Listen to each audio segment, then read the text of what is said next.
Assalamualaikum warahmatullahi wabarakatuh. Alhamdulillah, alhamdulillahillazi anzalal Qur'an hudan linnasi wa bayyinatin minal huda wal furqan. Ashhadu an la ilaha illallah wahdahu la syarikalah wa ashhadu anna Muhammadan abduhu wa rasuluh la nabiyya ba'dah. Qala Allah Ta'ala fil Qur'anil Karim. A'udzu billahi minasyaitonir rajim. Bismillahirrahmanirrahim. Wa kulla insani anzalnahu ta'irahu fi 'unuqi wa nukhriju lahu yawmal qiyamati kitaban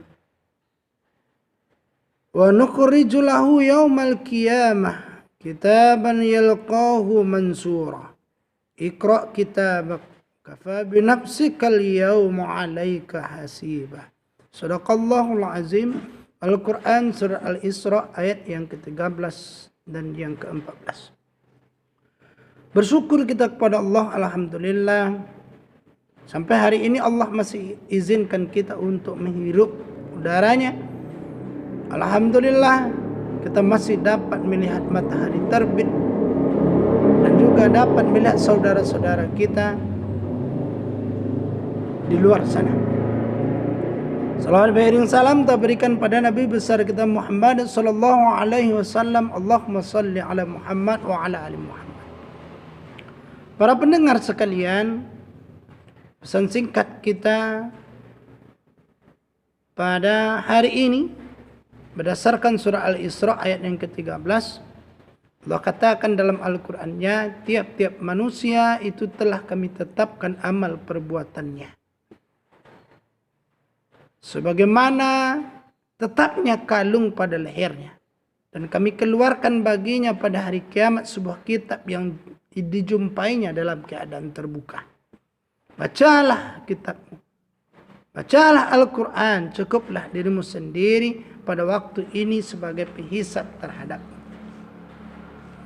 Para pendengar sekalian, dari hal ini kita ambil sebuah topik pembicaraan, yaitu menghindarkan diri dari maksiat. Bagaimana cara kita menghindarkan diri kita dari maksiat agar kita menjadi dekat dengan Allah Subhanahu wa taala? Apakah setiap orang itu dapat atau mampu menghindarkan dirinya dari maksiat? Dapat. Tergantung kepada bagaimana manusia itu meniatkan dalam dirinya.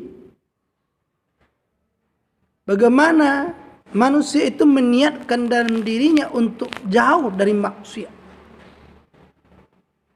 Hal apa yang harus kita lakukan agar terhindar kita dari maksiat?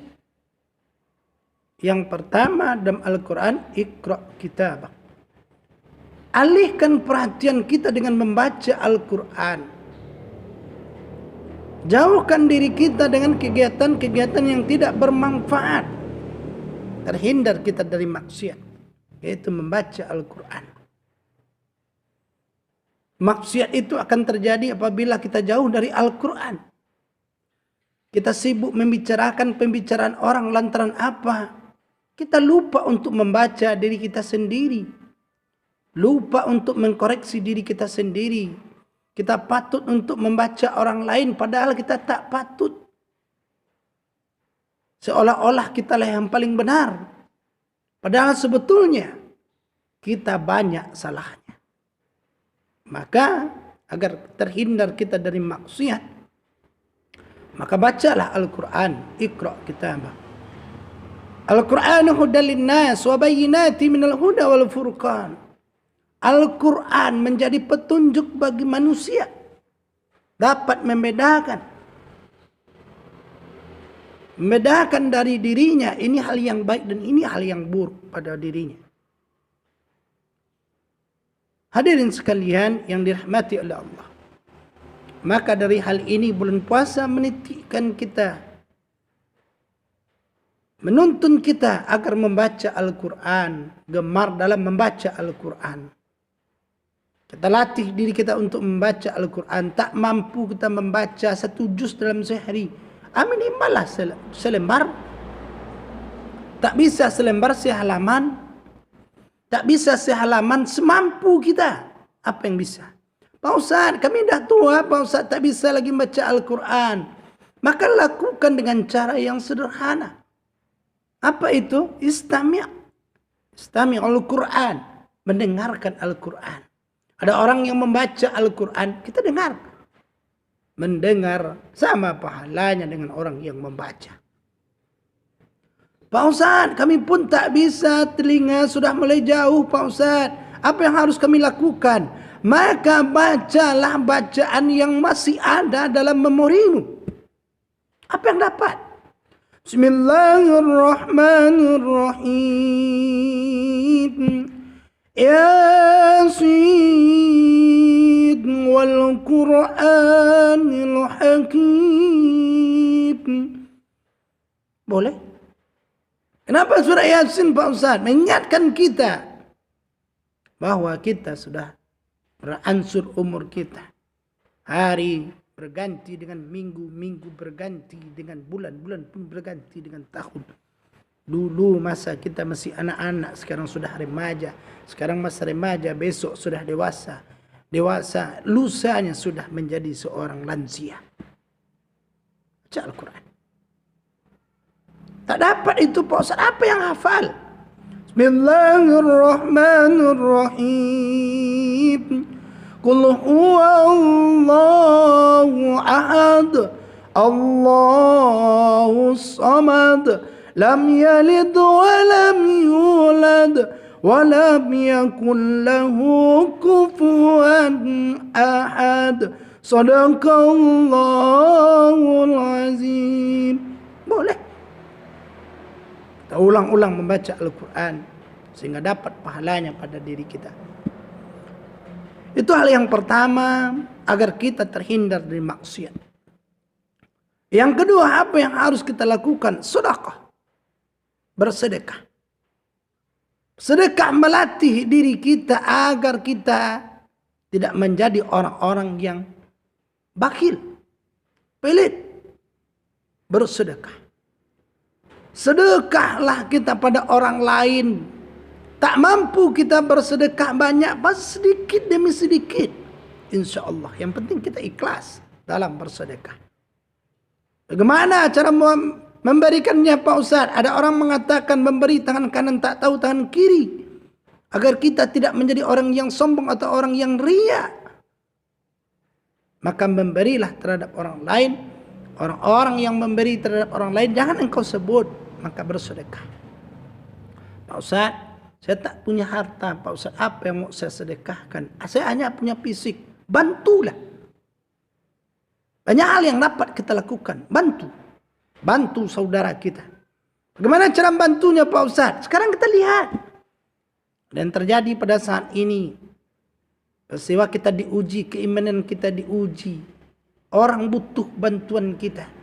Jangan kita ngotot pula untuk mendapat. Dapat alhamdulillah, tak dapat pun alhamdulillah. Dapat kita diberi, kalau andaikan kita merasa mampu, kita sanggup, maka belajarlah dari orang-orang yang ada. Ada di luar sana seorang kakek tua. Saya tidak sebutkan nama agar tidak jadi fitnah. Seorang kakek-kakek, dia tak mau diberi bantuan oleh pemerintah. Lantaran apa? Dia masih sanggup katanya. Disiarkan di televisi. Kenapa kita yang masih muda, tenaga kuat, kita berharap bantuan dari orang lain? Maka kitalah yang harus membantu. Turun tangan kita. Bantu saudara-saudara kita. Sedekah. Tak ada fisik kita. Lemah. Lemah kita Pak Ustaz. Uang pensiun ada Pak Ustaz. Sisihkan. Ada pembangunan di masjid. Tak ada yang dapat kita bantu Pak Ustaz. Sedekah. Bagaimana bersedekahnya Pak Ustaz? Hanya 1/4 gula pasir dan 1 kantong kopi atau teh. Sedekah. Selemah-lemahnya kita bersedekah adalah tersenyum. Senyum terhadap orang lain. Jangan bermuka masam saja terhadap orang lain. Seolah-olah orang datang ke rumah kita untuk minta aja. Kadangkala orang datang kepada kita untuk mengantarkan amal ibadah pada diri kita. Ingatlah wahai saudara, para pendengar sekalian, orang yang datang ke rumahmu bertamu, maka kamu mendapatkan pahala atas orang yang berkunjung terhadap rumahmu. Maka sedihlah dirimu ketika tak ada orang yang datang ke rumahmu untuk berkunjung. Karena apa? Orang takut akan mengotori lantai rumahmu lantaran rumahmu mewah. Rugilah dirimu, orang-orang yang tak pernah dikunjungi oleh saudaranya ketika dia berada dalam keadaan mewah. Sedekah, tersenyum. Maka para pendengar sekalian, ada hal yang perlu kita ingat. Bersedekah ini jangan sampai kita menjadi orang yang ria. Ibadah juga tidak boleh menjadi orang yang ria. Karena apa? Apabila kita berposisi menjadi orang yang ria, maka tak ada artinya kita beribadah lantaran setan sudah mempengaruhi kita. Yang ketiga, bagaimana agar diri kita tidak bermaksiat, terhindar dari maksiat. Pertama tadi membaca Al-Quran. Yang kedua adalah bersedekah. Yang ketiga adalah bagaimana agar kita terhindar dari maksiat, agar kita tidak bermaksiat. Jauh kita dari maksiat itu, insyaallah, mudah-mudahan. Yang ketiga, apa langkah kita yang harus kita lakukan agar kita terhindar dari maksiat adalah agar kita mengalihkan perhatian kita, di antaranya adalah berpikiran positif terhadap orang lain. Bagaimana berpikiran positif? Bagaimana kita berbaik sangka terhadap orang lain agar kita tak bermaksiat? Lantaran apa itu? Apabila kita berpikiran negatif, maka akan timbullah rasa ingin mencari-cari kesalahan orang lain. Sifatnya apa Pak Ustaz? Bergunjing. Situ pasien COVID Pak Ustaz. Kenapa kita harus menggunjingkan orang lain? Kita jadikan pelajaran bagus, tapi jangan untuk mencari-cari, bahwa untuk jauh dari orang lain. Memang betul COVID-19 mengatakan kepada kita harus jauh dari prinsip persaudaraan, dalam artian tidak bersilaturahmi, dalam artian kita di rumah saja. Tapi bukan berarti kita menciptakan permusuhan. Bukan berarti kita menciptakan genderang perang dengan orang lain. Malah dengan adanya peristiwa pada saat sekarang ini kita menciptakan persaudaraan. Ada rezeki yang kamu dapatkan malah kamu sisihkan. Bagaimana caranya agar tercipta persaudaraan Pak Ustaz? Kamu punya uang, kamu punya rezeki yang berlebih, taruh di depan pagarmu. Ambillah seperlunya. Ada disiarkan. Bagus. Maka berpikir positif, jangan suuzon. Kadang-kala banyak pada saat sekarang ini, apalagi kita dalam bulan puasa, kita banyak suuzon sehingga kita bermaksiat dengan apa? Kata-kata yang keluar dalam di bibir kita. Bagaimana bermaksiat Pak Ustaz? Suuzon kita. Suuzon kenapa Pak Ustaz? Kadang disalahkan, ini salah, itu salah. Lantaran apa? Lantaran kita merasa benar. Tapi berbuatlah kita apa yang mesti kita lakukan. Lakukanlah semampu kita dengan sesempurna mungkin. Untuk apa? Agar kita terhindar dari maksiat. Maka hal yang ketiga adalah janganlah kita bersuuzon. Apalagi kita bersuuzon pada Allah Subhanahu wa taala. Maka dari hal ini ada orang yang berburuk sangka, bahkan pada Allah pun disalahkan. Allah tak adil segala macamnya. Maka dari hal ini agar kita terhindar dari yang namanya maksiat, maka jangan sampai kita bersuuzon, baik itu kepada saudara kita. Para orang tua jangan bersuuzon. Ketika anaknya tak pulang, jangan bersuuzon. Dia itu berbuat baik agar engkau tak kena penyakit, maka dia tahan dirinya. Hatinya sangat sedih sekali tak pulang, tak menengok orang tuanya. Tapi ingatlah, dia sudah berusaha, dia sudah telepon, dia sudah video call agar dia nampak orang tuanya. Hatinya sedih ingin pulang, tapi jangan kita bersuuzon. Dia tak mau pulang. Lantaran apa? Lantaran kita merasa dia jauh dari diri kita. Para anak jangan pula bersuuzon pada orang tua. Jangan bilang orang tua tak mau menerima kita lantaran dia menjaga diri kita, menjaga dirinya juga, diri kita juga dijaganya agar kita tidak menjadi fitnah dari orang lain. Maka dari hal ini berbaik sangkalah agar engkau tidak bermaksiat, maksiat yang keluar dari bibirmu, maksiat yang keluar dari telingamu, agar kamu menjadi orang-orang yang soleh. Karena Allah katakan, jadilah dirimu sebagai penghisap terhadap dirimu sendiri dalam surah Al-Isra di ujung ayatnya, yaitu pada ayat yang ke-14-nya. Jadi hal ini jangan sampai kita menjadi orang-orang yang lalai, orang-orang yang selalu bermaksiat terhadap diri kita, bahkan bermaksiat terhadap Allah Subhanahu wa taala. Inilah pesan singkat kita pendengar sekalian pada hari ini. Mudah-mudahan ada hikmahnya. Billahi taufiq wal hidayah. Assalamualaikum warahmatullahi wabarakatuh.